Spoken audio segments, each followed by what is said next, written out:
Let's bring to the conversation former National Security Advisor under President Biden, Jake Sullivan, also MS Now contributor Mike Barnicle. Good morning to you both. Jake, you obviously, as most people know by now, were one of the key negotiators of the Iran deal that was formalized in 2015, a diplomacy-first approach to that.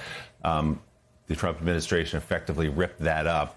Just over these last 3 days, I'm curious about what your assessment is of the rationale, the justification for this war. First, it was we took out the supreme leader. That's objectively good news, to take out the leadership of a regime that has called for the death of America since 1979. Then we heard they were on the brink of getting a nuclear weapon. Then we heard they were on the brink of intercontinental ballistic missiles that could reach the United States, that was imminent. And then yesterday, it appears we arrived from the Secretary of State and Speaker of the House that, well, actually, Israel wanted this war, and so we were led into it by them. Where have you landed as you've talked to people about why the United States conducted this war with Israel? Well, Willie, a good rule of thumb is that if you hear a half dozen different rationales for why we're taking military action against another country, you probably don't have a good rationale. It sounds like the administration is just searching to find something to justify what is effectively a war of choice, where there was no imminent threat. The nuclear program was nowhere close to being on the brink of Iran producing a nuclear weapon. The intercontinental ballistic missile program was nowhere close to Iran being able to threaten the United States of America. And so this explanation from Marco Rubio yesterday, which really, I think, raised everybody's eyebrows, sounds like, as Joe said, they were saying the quiet part out loud, that the Israeli prime minister basically dragged the American president into this conflict. And I think that should make us all shudder, because that is an unacceptable basis upon which the United States launches a war. And now we don't have a clear endgame, because, you know, the administration has not been able to say, what does success actually look like? When does this war end? And in the meantime, this continues without the informed consent of the American people or the authorization of the Congress, which in the case of a war that did not have an imminent threat is necessary on the basis of law and the Constitution. Jake, does it bother you that so far in all of the explanations that the president has given in various phone calls to members of the media and off-the-cuff remarks at Medal of Honor ceremonies about the war, that there are three key questions that the military wonders about when it comes to fighting a war? When is the war going to start? Where are we going to fight it? And the big question that hasn't been answered by the president of the United States to the people of this country: why are we there? Why? Right. What is the objective? Does that bother you that there's been no outline of an objective here? Absolutely. I think bother is an understatement, because if you don't know the why, then there is no clear pathway to achieving your objective. You don't have an objective to achieve.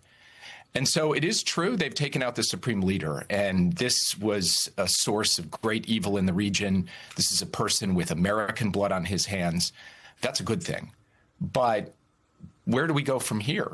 The president has alternatively said that he's looking to replace that leader with some other Iranian regime official. Then he said all of those officials are dead. There has been talk of full-on regime change where the people will rise up, with no clear explanation of how that happens, and absolutely no American capacity to control that. And so at the end of the day, my view is that this war, which was a pure war of choice, has put us into a very complicated position where there are economic effects hitting Americans, there are effects hitting our allies in the regions, American service members are dead, and no one in the administration can tell us that simple question, why? Jake, good morning. Let's talk about how the war is progressing at this point. Early days, to be sure. Certainly, there's been some reporting that the Iranians are exhausting their supply of missiles. No one suggests they're about to run out, but there is a finite amount of how long they can keep doing this. But there's also concern about how many interceptors the Americans have for their allies in the region here. Will they be able to keep stopping these barrage of rockets? So talk to us what you know about that, and also just how you see this war. What main things we'll be looking for in the days, these next handful of days? Well, first, this question of the math on munitions is a really important one. And I'm sure that the chairman of the Joint Chiefs of Staff, the commander of Central Command, are looking at this extremely closely. So Iran has a finite number of missiles and drones, and it is using them up. And the United States and Israel, every time they can find a missile or drone or set of missiles and drones, are taking them out. On the other hand, the United States and its allies in the region have a finite number of missiles to intercept those incoming missiles and drones, and those are getting depleted very rapidly. There are some reports that in certain Gulf countries, there's only a few more days of those interceptors available if Iran can keep up its attacks. So this is a race. It is a race between the United States and Israel being able to take out and destroy Iranian capabilities on the ground, and Iran running out of those capabilities before the U.S. and its allies do. Because if Iran can keep shooting and we don't have interceptors to take down those missiles and drones, they will do much more damage. It is hard to tell yet how this race will play out, but the United States has certainly gamed this out. Our military has gamed this out, and they're going to do everything they can to win this munitions race. The other point that I would make is from Iran's perspective, their regime right now has one simple goal: survive, weather the storm, ride this out. And their view is that the way to shorten the conflict is to impose maximum pain on the economic centers of the Gulf, on technology, on energy, on finance, and on tourism. And to get the region to basically tell the president, we just can't sustain this much longer because the economic impacts are too great. That's the bet Iran is making. Will that play out? Or will these Gulf countries say, you've hit us, now we're going to back the Americans to keep hitting you indefinitely? It's a big gamble the Iranians have taken, and I'm watching to see how that particular dynamic plays out as well. Jake, let's move from Iran to the war in Ukraine. As you know, Ukraine's military actually had a good month in February, its best in a couple of years. They say they've retaken 9 settlements from Russia in the eastern part of the country. According to Kyiv's commander-in-chief, his forces were able to reclaim more territory over the past month than Russia was able to capture. It's the first time Ukrainian forces have outpaced Russia since the summer of 2024. And we keep hearing reports out of Ukraine from neutral observers that the Ukrainians appear to be turning the tide here and pushing back against the Russians. Is interesting. I've been hearing from Trump administration officials now for a year that Ukraine was losing this war. They were in their, the final throes of defense. They were about to lose the Donbass. I mean, it reminds me of that scene in Godfather 2, where somebody goes, Hyman Roth has been dying of the same heart attack for 20 years now.